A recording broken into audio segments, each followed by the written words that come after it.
The engineer had been working on the joint human-alien research base for months, but he had never experienced anything as strange as the alien queen's behavior. She was respected by everyone on the station. People stepped aside when she walked through the hall, lowering their heads out of respect. Her presence carried a quiet power, not loud or harsh, but calm and commanding. Most people only saw her during meetings or official visits, and even then she carried herself with a kind of distant grace. But whenever he entered a room, she left it started quietly. One morning he was walking into the research atrium holding a tablet under his arm, ready to check the readings on one of the new systems they were testing. The Queen was there, speaking softly with her advisors. As soon as she saw him, she paused mid-sentence. Her posture straightened a little. Then, without a word, she turned and walked away, almost as if she had suddenly remembered something urgent. At first, he didn't think much of it. Maybe she had business elsewhere. Maybe her schedule had changed. It wasn't his place to question her movements anyway. But then it happened again the next day. And again, the day after. No matter where he went, the cafeteria, the observation deck, or even the hallway outside the engineering room, if she was there, she would shift her cloak around her shoulders, lower her eyes, and slip away before he could even say hello. Sometimes she moved so quickly, it looked almost unnatural, like she was afraid of being seen near him. He began to notice the pattern. She would step behind pillars when he passed. She would stop a conversation if he walked too close. Once, he saw her reflectively adjust a large piece of fabric over her face, almost like she was trying to hide herself. It wasn't the behavior of someone who disliked humans. It felt personal. But he couldn't imagine why. The rest of the crew whispered about it too. When he sat down at a table with his colleagues, one of them leaned in and whispered, "She avoids you a lot. Did you offend her somehow?" He shook his head. "I barely speak to her. I don't think I've ever done anything that could upset her." Another worker shrugged. "Maybe she just doesn't like humans. Some of the alien leaders still aren't used to working with us." But he wasn't convinced. If she disliked humans, she would avoid everyone, not just him. Instead, she spoke openly to the others, even allowing human officers to walk beside her. She didn't flinch when other engineers approached her. She didn't move away from them. She didn't hide her face. Only with him, the more he noticed it, the stranger it felt. It wasn't hostility. It wasn't fear. It was something else, something subtle. Something she didn't want anyone to detect. He didn't want to jump to conclusions, so he tried to go on with his work. But it got harder each day. Every time he looked up, he saw her turning away. Every time he walked down the hall, he caught a glimpse of her stepping behind others or changing direction. Sometimes she disappeared almost instantly, her long cloak sweeping behind her as if she were escaping a place she didn't want to be seen. Once, he walked into the communication room to check a system error. The Queen stood near the far wall, looking at a holographic map. She didn't notice him at first. He took one quiet step forward, not wanting to interrupt her, but simply wanting to pass through the room. Her shoulders stiffened. She slowly turned her head just enough to see him. And then, like a shadow, she slipped through the side door and vanished. He paused, staring at the empty space she left behind. That wasn't normal, he murmured to himself. He wasn't a loud or intrusive person.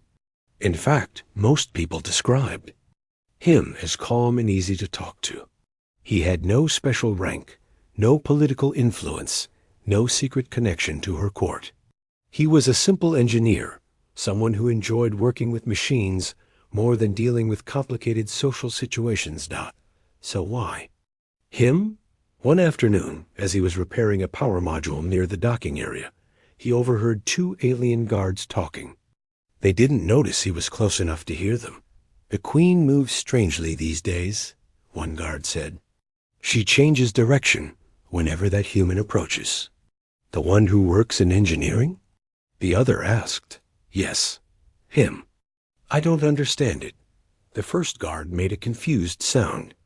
Do you think she senses danger from him? No, the second guard said quickly. If she sensed danger, she would confront it. This is different. She hides. That means something else. What? I don't know. But she has never done this before. Hearing this made the engineer freeze, so even her own guards noticed her behavior. That meant it wasn't coincidence or imagination. She was genuinely avoiding him, and other people noticed. After that, he became even more aware. He didn't want to stare at her or make her uncomfortable, but it was impossible not to see it anymore. Her cloak always lifted when she walked away from him. Her steps grew quicker whenever he appeared. Once, he watched her reflection in a glass panel. She looked back at him, not directly, but through the reflection, and she seemed almost startled, as if she hadn't realized he was near. Then she silently stepped behind a tall structure, hiding completely. He sighed deeply. He didn't want to make her feel uneasy. He wasn't trying to get her attention or bother her. He respected her deeply after all. She was responsible for maintaining peace and cooperation between species. She was a leader who carried heavy responsibilities. He didn't want to be another burden on her list, but the more she avoided him, the more it bothered him. It wasn't hurtful in an emotional way. It was confusing. Like standing in a room where someone knew a secret about you, and you were the only one unaware of it. There were moments when he wondered if he should approach her directly and ask what was wrong. But how could he do that without sounding rude? She was a queen, and he was just a worker. He didn't want to step over boundaries or seem disrespectful. Every time he imagined walking up to her, he pictured her guards stepping between them, or advisors frowning at him. Still, he couldn't deny that he wanted to understand. Humans didn't like unanswered questions, and this one was beginning to pull at him more and more. Then came the moment that changed everything. It happened in the corridor leading to the upper levels. He had just finished checking a malfunctioning energy conduit. His hands were dusty, and he wiped them on a cloth as he walked. Halfway down the hall, he saw her standing near a large window, looking out at the swirling stars beyond the station. The lighting was soft. Her silhouette looked calm, almost peaceful. She didn't see him approaching. He hesitated. He didn't want another moment where she slipped away like a fleeing shadow. Part of him hoped that maybe today would be different.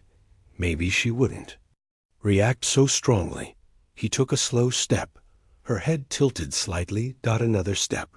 Her cloak shifted. Third, she abruptly pulled the fabric over her shoulders, almost like a shield, and walked away quickly, too quickly to be mistaken for casual movement. He stood there, staring after her, feeling a mix of confusion and frustration rising in his chest. Not anger, just a deep sense that something wasn't right, and he had no way to fix it.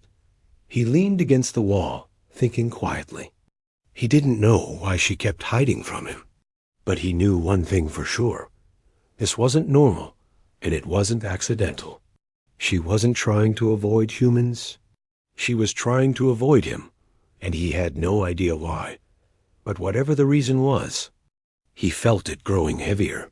Something between them, some unseen thread, was pulling tighter each day, even though they had barely spoken. He didn't know it yet, but the answer she would eventually give him would make his entire body freeze in shock. The power failure happened on a day that had already been long and heavy. The engineer had been fixing system after system for hours. Nothing serious, just small glitches around the base that needed attention. The kind of work that kept him busy enough to forget the strange thoughts drifting through his mind. But the one thing he couldn't forget, no matter how hard he tried, was the alien queen's behavior. Her quiet steps, her cloak shifting when she saw him, the way she slipped out of sight the moment he entered a room. Every time he thought he understood it, she did something that confused him again. It had reached a point where her silence felt louder than any words she could have said. That afternoon, he was walking down the hallway with his tools when the station lights flickered once, twice, and then went completely dark. The soft hum of the power systems went silent. Even the air felt still. For a moment, he stood there blinking, adjusting to the sudden darkness. Emergency lights slowly flickered on dim, reddish lights that cast long shadows across the corridor. He let out a tired sigh. "Great," he muttered under his breath. "Another power issue." He checked his tablet, trying to see which section had been affected. But just as the screen lit up, a message flashed across it. "Maintenance Bay 4 system fault detected." Of course. Maintenance Bay 4. The coldest, quietest room on the entire base. The place no one liked to work in because it was isolated from most of the other sections. He started walking quickly, hoping to fix the fault before it spread to other systems.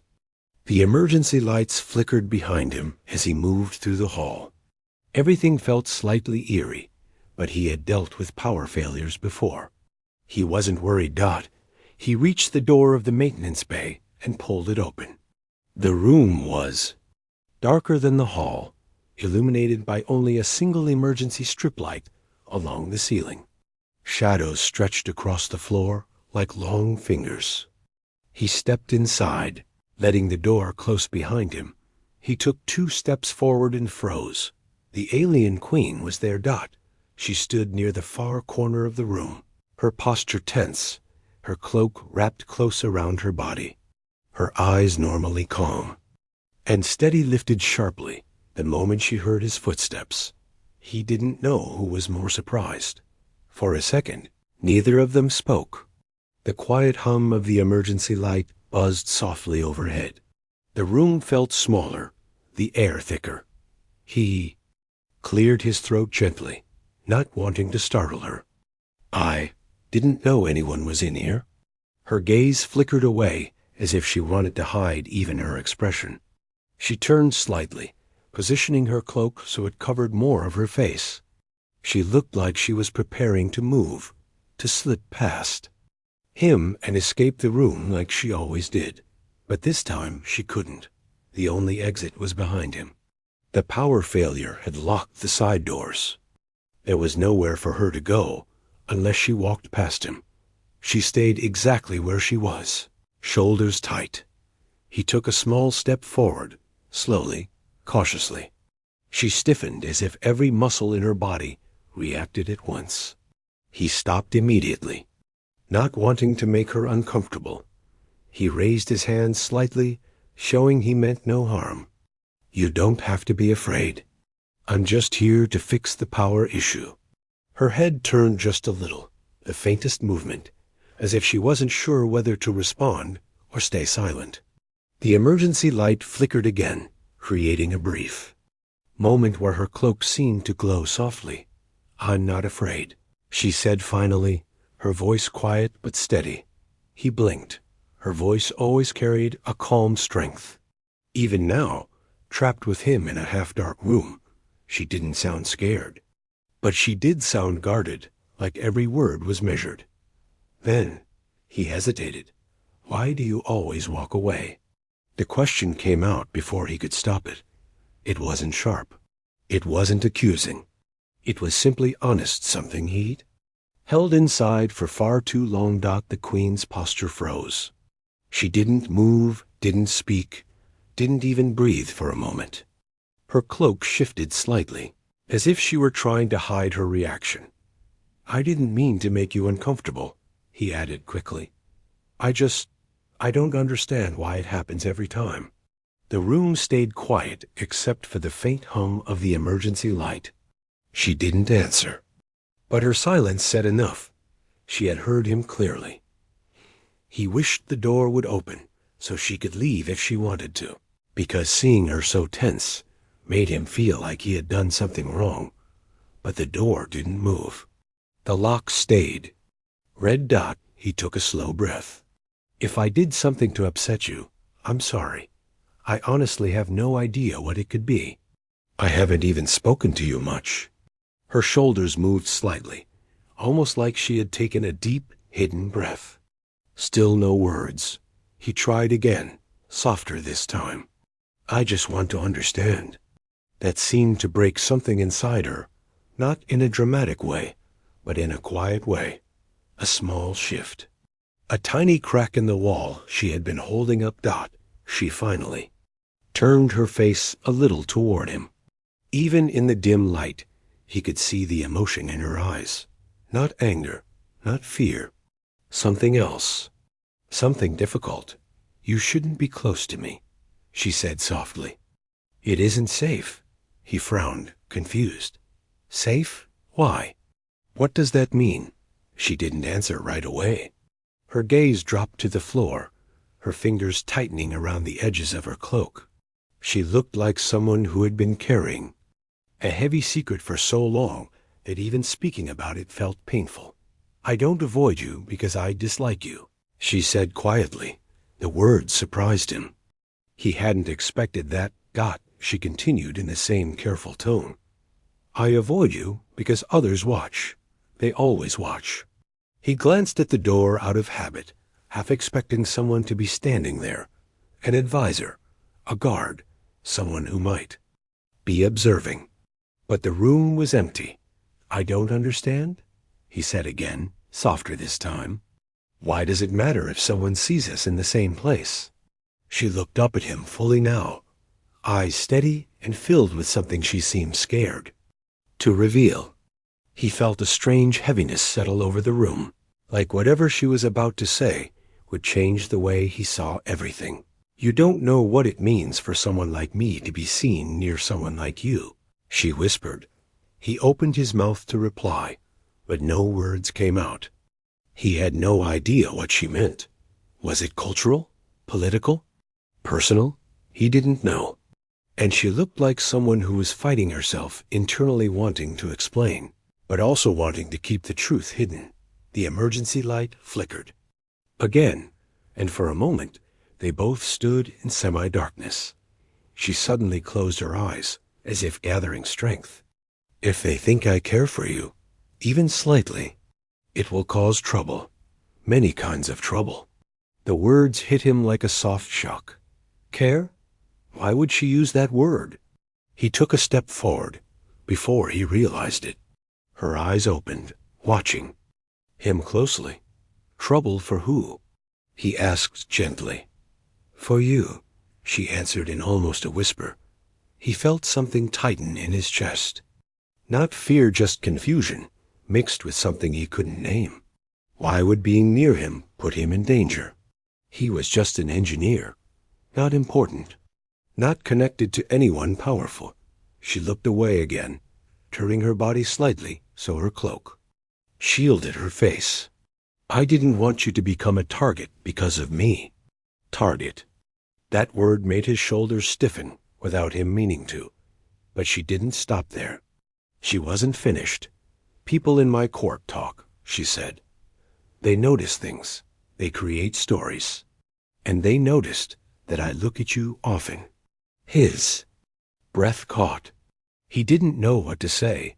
I don't, she added quickly, almost defensively. Not on purpose. The room grew quiet again. Not heavy, but fragile, like one wrong word could shatter the moment. He finally spoke in a low voice. You don't have to protect me from anything. I didn't know it was this serious. She didn't answer, but her silence wasn't hiding this time. It felt like agreement. Like she had finally said something she had been holding in for too long. Outside the room, the power systems hummed back to life, the emergency lights blinking brighter. The door lock clicked softly. The side panels lit up. And neither of them moved. For the first time since he arrived on the base, the Queen wasn't running from him. She wasn't hiding. She wasn't turning away. And for the first time, he saw the truth behind her silence. She hadn't been avoiding him because she feared him, She had been avoiding him because she feared what others would do if they knew she didn't want to avoid him at all. The power returned slowly, like the station was waking up from a deep sleep. Lights flickered on one by one, shadows shrinking as brightness filled the maintenance bay. But even though the room grew brighter, the air between them stayed heavy and quiet. The engineer stood still for a moment, trying to understand everything she had just said. She had spoken in such a calm voice, yet he could feel how much weight those words carried. It wasn't something she had shared easily. He could see it in the way her shoulders remained slightly tense, and how her fingers held the edge of her cloak like she was afraid it might slip and reveal too much. He had always known she was important. She was a queen, after all, but he never understood how closely she was watched, how deeply her every movement was interpreted, how easily something innocent could be twisted into something political. He opened his mouth, wanting to say something reassuring, but nothing came. Not because he didn't care, but because he didn't want to say the wrong thing. It was one of those moments where silence felt safer than speaking. She seemed to sense the quiet confusion inside him, because she slowly turned her face away as if giving him space to think. The light caught the side of her cloak, revealing faint patterns that seemed to shimmer when she moved. Even her clothing carried symbols of her position. He finally found his voice. "You said your court noticed something." His tone was gentle, almost hesitant. What exactly did they think they saw? She didn't turn toward him, but he saw her shoulders lower just slightly, like she was preparing herself to say something she wished she didn't have to say. "They believe," she began slowly, "that I pay too much attention to you." He blinked, not expecting such a clear answer. "Attention?" he repeated. "I don't understand. I'm not special. I'm not anyone important. Why would anyone think that?" She finally turned toward him again, and this time her expression looked tired in a way that leaders sometimes look when they remember how many eyes are always on them. "You underestimate your presence," she said softly. "My presence?" He almost laughed in disbelief. "I fix machines. I check wires. I don't even attend the major meetings unless someone pulls me in for technical problems. I don't have any kind of role that matters to politics or diplomacy. I'm practically invisible." She lowered her gaze. "Not to everyone." Something about that sentence made his breath catch. He wasn't sure if she meant her advisors, her court, or herself. Either way, the meaning made his heart thump harder. She continued gently. "In my culture, when a leader looks at someone more than expected, when their attention lingers, it has meaning. People notice, they talk, and they assume many things." He felt his throat tighten. "But I don't even talk to you. You leave before I can." "I leave because they are watching," she said, her voice barely above a whisper. "And they believe I look at you too often." He stared at her, stunned. For a long moment, he had never noticed her looking at him, not once. Maybe he had been too busy with his work. Or maybe she was better at hiding her attention than she realized. Regardless, hearing it felt unreal. He rubbed the back of his neck awkwardly. I don't know what to say. I didn't expect that." She took a slow breath, steadying herself. "It is not your fault. It is mine. I allowed this to happen." He frowned. "Allowed what to happen?" "The rumors," she said softly. "The whispers. The misunderstandings." He didn't like the word misunderstandings.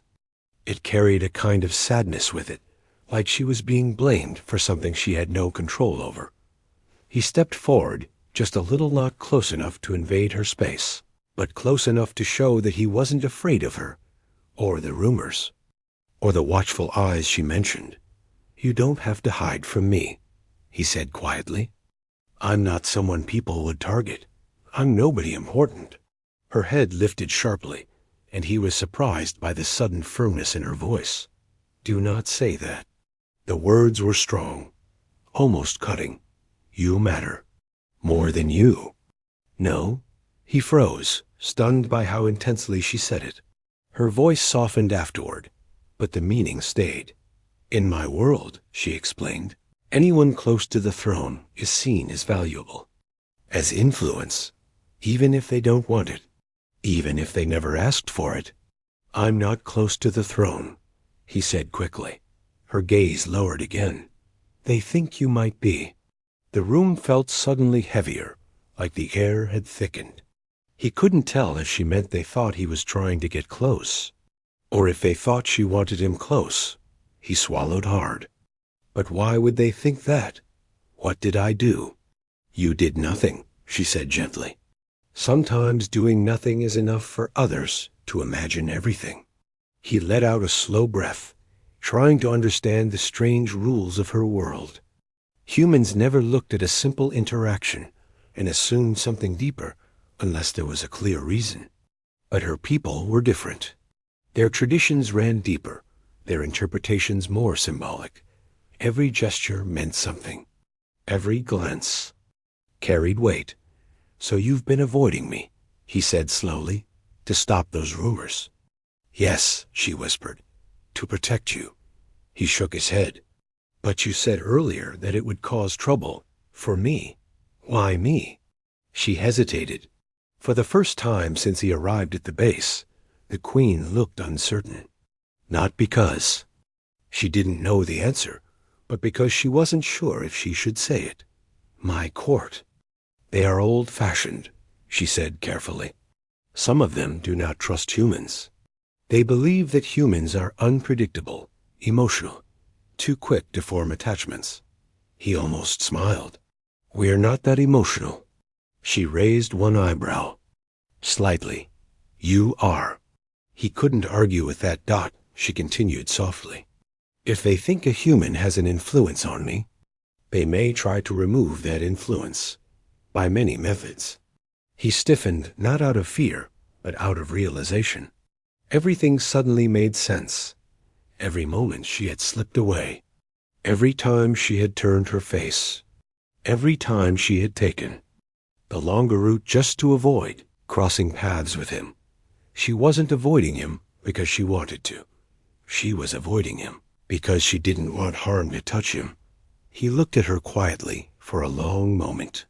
"You didn't have to go through all that alone," he said gently. "You could have told me." Her eyes softened. "I did not wish to worry you." "But I was already worried," he said with a weak smile. "Just for different reasons." She looked down again. He could tell she was struggling internally, balancing duty with honesty, responsibility with personal truth. "There is more," she said finally. He felt his chest tighten. "More," she nodded slowly. "There is a tradition among my people. When a leader begins to show interest in someone, even without meaning to, the court notices. They look for signs. They assume a bond is forming." "A bond?" he repeated, stunned. She nodded again, her voice steady but soft. "And they believe that I may be forming one with you." His breath caught. His mind went blank for a moment. He felt rooted to the ground, like moving would break something delicate in the air. He didn't know what expression was on his face, but he could feel his heart beating harder than before. The Queen waited silently. She didn't push him for a reaction. She simply stood there, cloak gathered tightly around her, eyes lowered, as if preparing herself for disappointment. He finally managed to whisper, "Is that true?" She closed her eyes briefly. "I do not know," she admitted. "I only know that I look for you before I realize I am doing it. And by the time I realize, it is already too late." His breath grew shallow. He wasn't sure what he felt. Shock, yes. Confusion, yes. But also something warm, something quiet, something he didn't want to name yet. "But that is why I hide," she finished softly. "Not because I fear you, but because I fear what others will do if they realize I do not want to hide." The room went completely quiet. He didn't speak. She didn't move. The only sound was the faint hum of the power systems returning to life. Finally, he stepped forward just one step. She didn't back away this time. She stayed where she was, watching him with eyes that looked less guarded now, more vulnerable. "You shouldn't have to hide something like that," he said quietly. Her voice trembled ever so slightly. "Neither should you."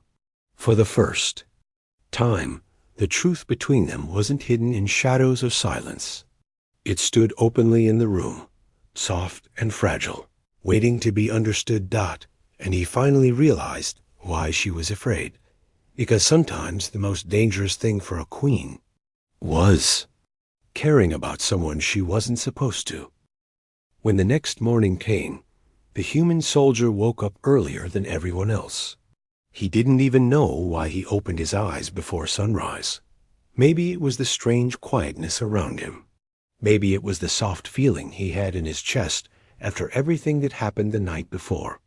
Or maybe it was because, for the first time in a long while, he didn't feel like an outsider among the alien queen's people.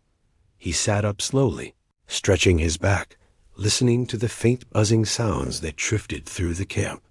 The alien guards had already begun their early routines, moving with their usual discipline and attention. He noticed that none of them glared at him today. They didn't whisper behind his back. They didn't look suspicious or annoyed.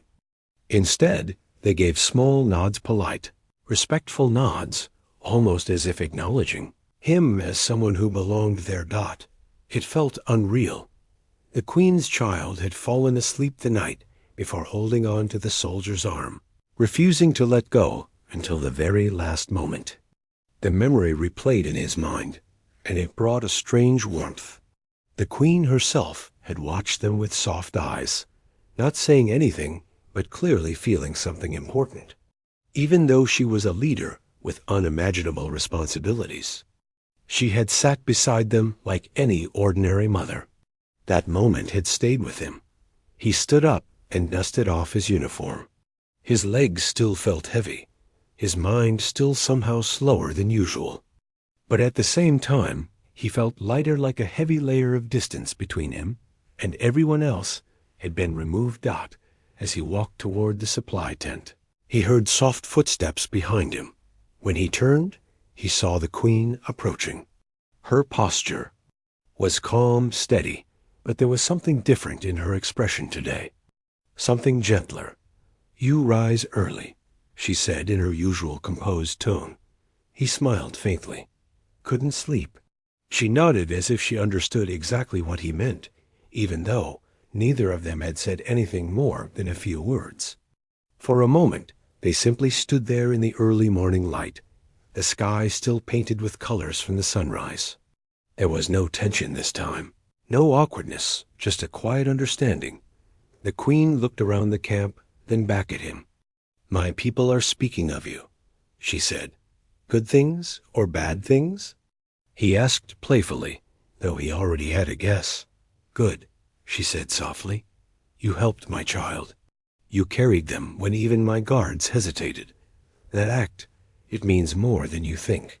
He didn't know how to answer. He wasn't used to praise, especially not from someone of her status. So he simply nodded. The queen studied him for a moment before continuing. "My child has been searching for you since dawn." He blinked. "Really?" "Yes," she said with a light breath that sounded almost like a quiet laugh. "They woke, very upset to find you gone." He felt something shift in his chest. Again, something warm, something grounding. I didn't want to disturb anyone." "You would not have," she assured him. "Come, they will be happy to see you." As they walked together through the camp, he noticed how naturally they matched each other's pace. It surprised him. He had always imagined that royalty moved with a different rhythm, a different confidence. But the queen walked beside him like an equal, never rushing ahead, never slowing down to keep him behind her. It was a small thing, but it mattered more than words. When they reached the resting area, the Queen's child saw him instantly. Their face lit up with excitement, and they hurried toward him with fast, clumsy steps that almost made the guards panic. "You left!" the child exclaimed, grabbing his sleeve as though making sure he wouldn't disappear again. "I just went for a walk," he said gently. "I'm still here." The Queen watched them with a calm, soft smile. It was rare to see her so relaxed. And the soldier knew that. "You promised you'd stay until we're safe," the child reminded him. "And I will," he said, touching their shoulder lightly. He felt the Queen's eyes on him. Not judging, not analyzing. Something else. The rest of the morning passed peacefully. The soldier helped repair a few damaged energy shields, showed the guards how to reinforce their defensive layout, and assisted with reorganizing supplies. None of these tasks were technically his responsibility, but he did them anyway.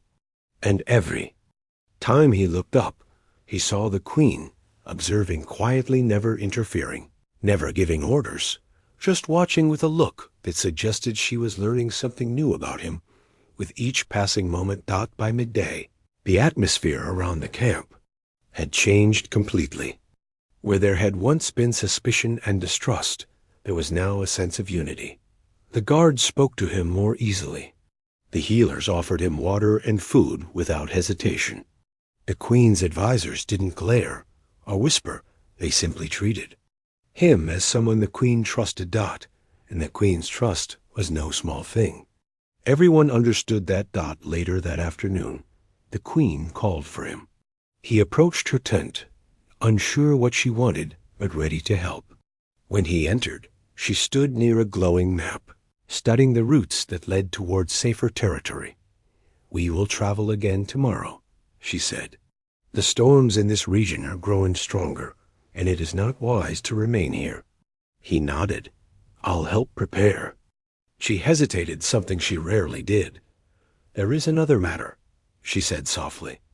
"One that concerns you." He looked up, confused. "Me?" She stepped closer, her expression serious but gentle. "My advisors believe your presence has changed the morale of our people. They say you've brought stability and hope. They ask if you would consider staying with us longer than planned." He stared at her, unsure how to respond. "Stay with your people?" "With me," she said quietly. "With my court, with my child." He felt his heartbeat quicken. Not in fear, just in surprise. "I don't want to make decisions for your future," she continued. "But my child already sees you as someone important. And she paused as though choosing her words carefully. "I have come to trust you more deeply than I expected." The soldier swallowed hard. "Your Majesty, I'm not sure I belong in a royal court." "Belonging," she said slowly, "is not decided by birth. It is decided by actions. And your actions speak far louder than you think." He looked away, struggling to find the right words. "I don't want to disappoint your people." "You won't," she said reassuringly. "If anything, your presence strengthens them." The tent fell silent. Outside, the wind moved gently through the tall alien trees. Inside, the Queen stood close enough that he could see the meaning in her eyes, real, sincere meaning. "I don't know if I'm worthy of this," he admitted. "You are," she said with certainty. "And if you choose to walk with us, no one will question it." He took a slow breath. "What about you?" he asked before he could stop himself. Her expression softened. "I would welcome your presence more than you know." He didn't have an answer yet. He wasn't ready to say yes or no. But he knew, deep down, that staying wasn't a ridiculous idea anymore. For the first time in years, he felt connected to a child, to a queen, to a people who had grown to accept him. Night, he sat outside beneath the glowing sky. The Queen's child sat beside him, leaning gently into his arm. The Queen joined later, sitting on his other side, close, but not too close enough to show she felt comfortable around him. For a long time, nobody spoke, and somehow that quiet moments said more than words ever could. He didn't know what tomorrow would bring. He didn't know whether he would choose to stay permanently or not. But he did know one thing. He wasn't alone anymore. And maybe, just maybe, he was becoming part of something greater than he ever expected.